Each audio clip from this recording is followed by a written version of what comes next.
В Европе массово начали нагревать вилки на огне.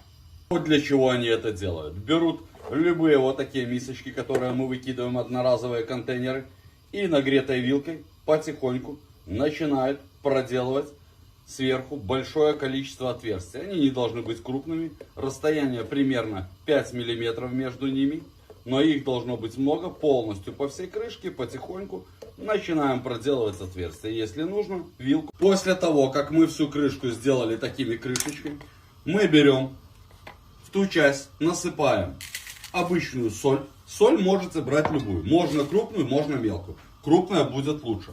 К соли добавляем обязательно 1 лавровый листик и добавляем по вкусу любимый наш дезодорант.